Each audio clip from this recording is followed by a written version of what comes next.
Shall I start now?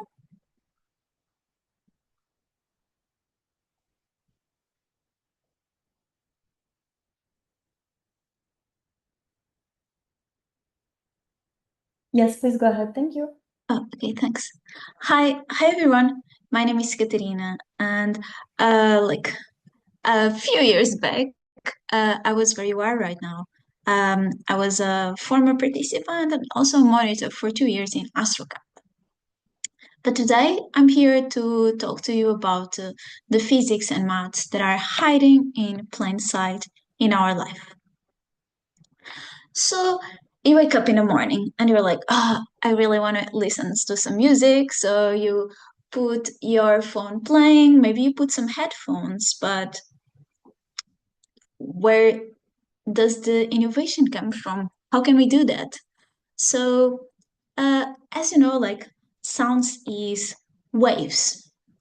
Um, so when you are blasting music, like studying or walking to school, you are listening to waves interacting with your ears. And uh, when you think about what sound actually is and how it gets to your music, um, there is an artist that is going to be talking on a microphone, and their sound is going to be recorded. But how does that actually work? So you have here two key inventors and pioneers on that front. So Dr. James West on the bottom saw that the microphones that were available this time were like kind of huge, fragile, expensive, and required a lot of battery power.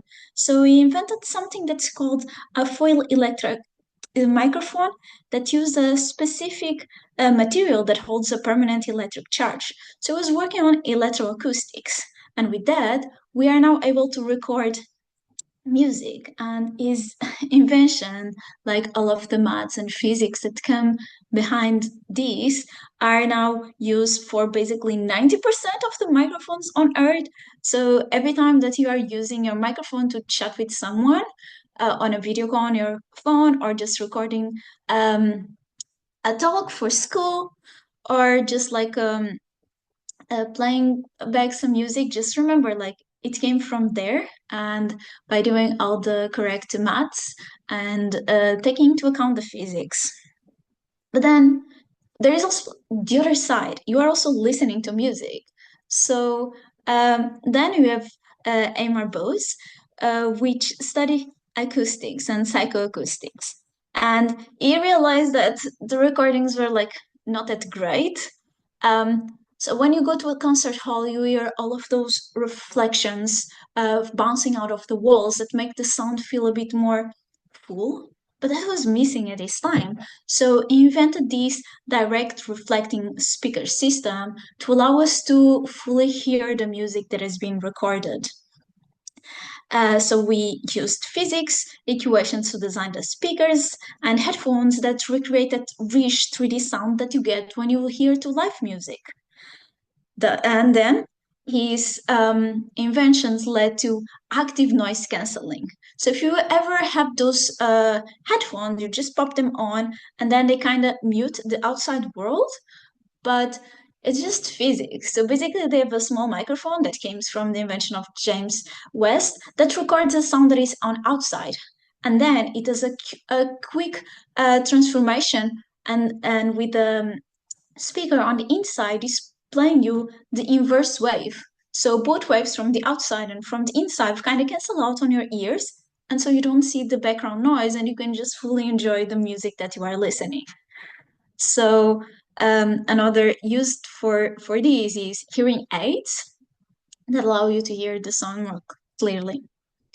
Okay, you're all done with these, and then you're like, okay, I need to text my friends or just check something on the internet. And we do that every day, or even when we click to play some YouTube video or stream some movie. But where does that video comes from? Like people say, oh, the data is on the cloud, but it's not like clouds in the sky, right? Um, It's actually at the bottom of the ocean. We have huge cables that deal with 99% of international internet traffic that goes through thousands and thousands of kilometers of glass cables. And the main that made that possible was the uh, Sir Charles Kew, that's called the father of fiber optics. So he used a lot of optics. He studied optics, and before his time, like people were trying to send light through the glass, but the signal died very quickly. But he by studying optics and material physics, he was able to prove that if you make like a glass that is super pure, it then the light pulses would bounce it off for miles and miles and miles without losing much of their strength through a principle that's called total internal reflection that you might learn in school maybe next year or the year after. So thanks to him, now we can just have lots of light carrying lots and lots of gigabytes of data throughout the glass threads that are thinner than a hair across the entire oceans in milliseconds. But like super fast data transmission is like not enough because what if there is so much data that we cannot really find what we are looking for? So how like if we are looking for a recipe for pasta, how do we find it amongst all of the ones that exist? And that's where Karen, which was a mathematician, comes up. She designed the inverse document frequency, which is basically an equation that can store how important a word is in a document compared with the rest of the web. So when you type some words into Google, it's able to rank the pages to see which one would be the most interesting to you. And it's not something that you think, how does that work? But that's just maths in action. So because of these two people, we now have fiber in a lot of places. We have internet, cable television, if you just want to watch some show. We have recommendations due to these rankings. It's also with this inverse document frequency that you can do some spam filters.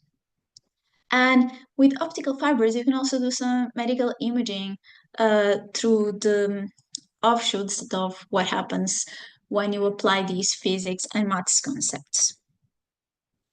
Um, so you listen some music, you scroll some through some YouTube videos, and now you're like, okay, I want to meet my friends. And you're like, okay.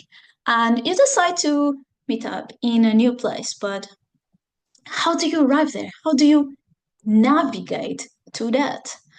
So nowadays, like you can just put like an address in maybe like Google Maps, and you can check what is the best way to go there. Maybe even call it Uber.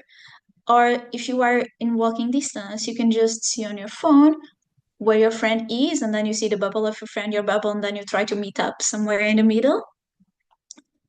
But how does your phone know that you are standing here and not there?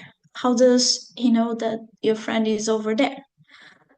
So right now we have lots of satellites like GPS, Galileo, rotating around the world and giving it some location information to our phones that uses a lot of maths and physics so we can determine our position in that system.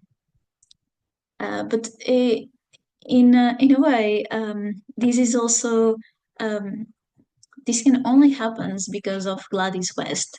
She was a brilliant mathematician in the 70s and 80s, and she programmed supercomputers to calculate the exact shape of the planet Earth because Earth is not a sphere, Earth is spheroidal. It has lumps and squash in the poles. So she had to create a complex mathematical model that's called a geode. And without her equations that modeling Earth irregular gravitational irregularities, your location would be wrong by a couple of kilometers. So imagine you're like meeting a friend next to a lake and they just go to like the next town. That's not great. But these didn't start so recently. It started long ago. So I added here Janet Taylor. She is much older than us from the 800s. But even then, physics already was helping us navigate through the world. She invented a way of invented calculating instruments and mathematical tables so that sailors navigating the ocean could uh, navigate using the moon and stars. Um, so with all of these, like we can now you can use the same systems if you want that she was telling the sailors back then. So, like using these physics and Marx's allow us to navigate from as far away times as that. And nowadays we do sailing. We can find direction now at the sea, even if for some reason we cannot use the GPS.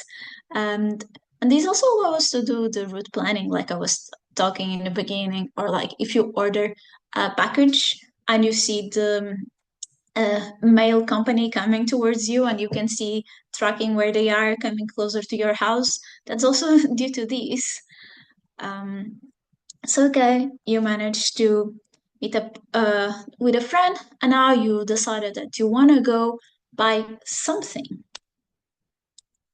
but buying uses money, and how do you know if your money is safe if you have it in a cart?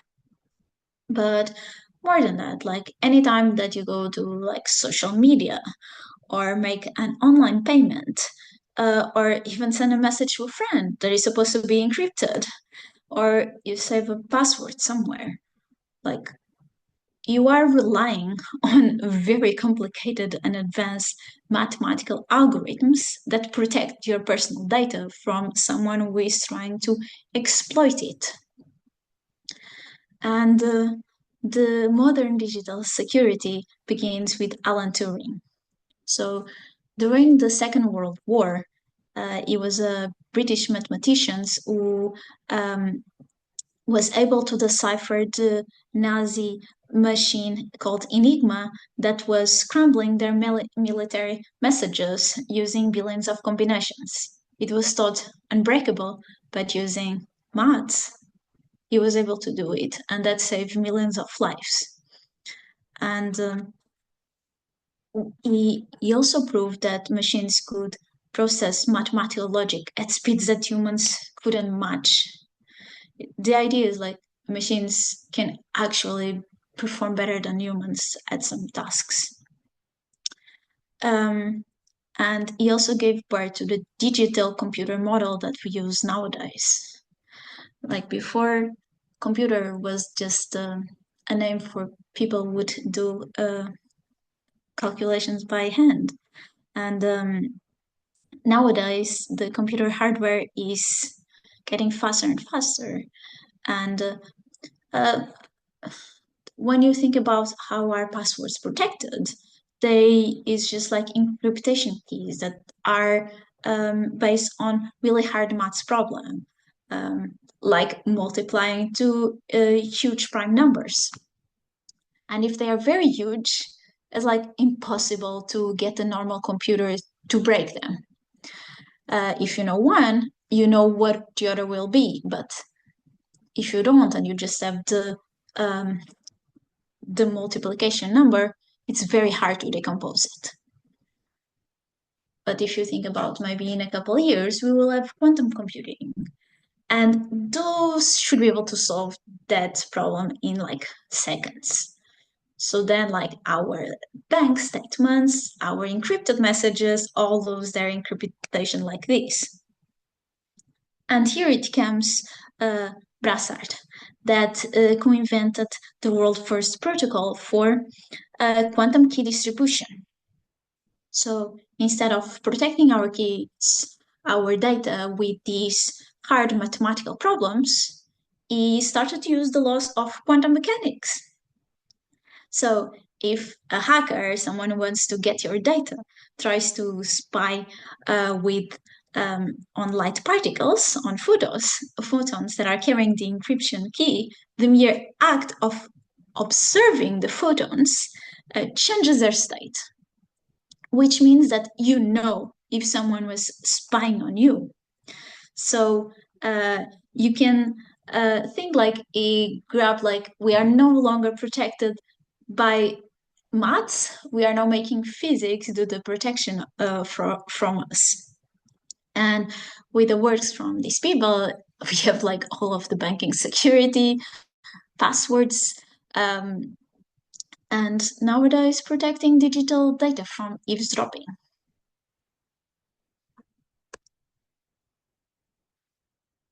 And now we arrive to a topic that is very, very talked nowadays, which is AI.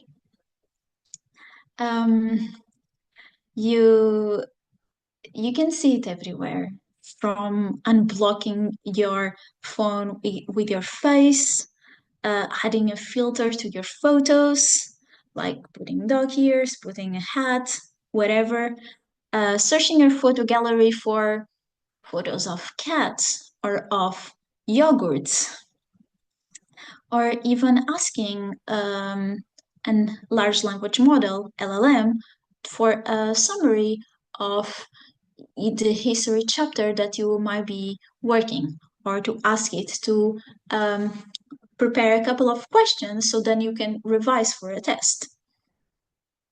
But how does a computer that's basically just silicon switches can understand human speech, can see a picture to know what is a cat, what is a yogurt?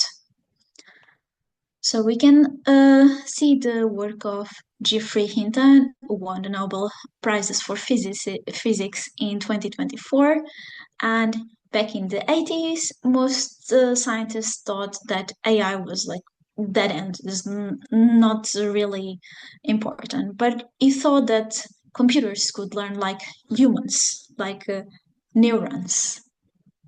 And he helped to popularize an algorithm that's called backpropagation. So this is basically like when you are learning how to shoot a basketball.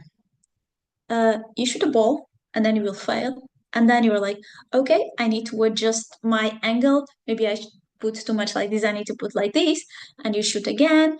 And you keep improving um, uh, how you are doing this through a feedback loop that goes through your neurons. It calculates your errors and then tweaks all of these weights until you can make an accurate um, basket throw.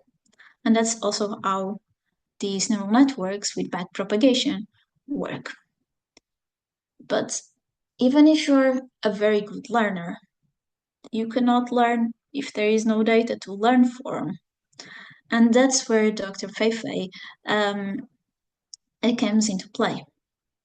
She noticed that, so she created ImageNet, which is a massive database of labeled image.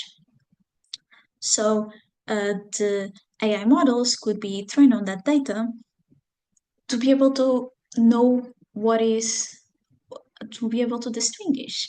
It's kind of like when you have a small child, a baby, and you're like, this is a dog, this is a cat, this is a car. And you just show them from different angles, from different sides until it understands, until the information gets encoded in their brain or in the neural networks. Um, and by combining lots of data with how to train a model, you get the AI boom that you saw in recent years, and you can use autocorrect on your emails or voice assistants while cooking or photo tagging all your friends on your latest photos. And This is a couple of examples on how we can see physics and maths applied to our everyday life since we wake up until we fall asleep by listening to some um, lullabies on our phone. Thank you.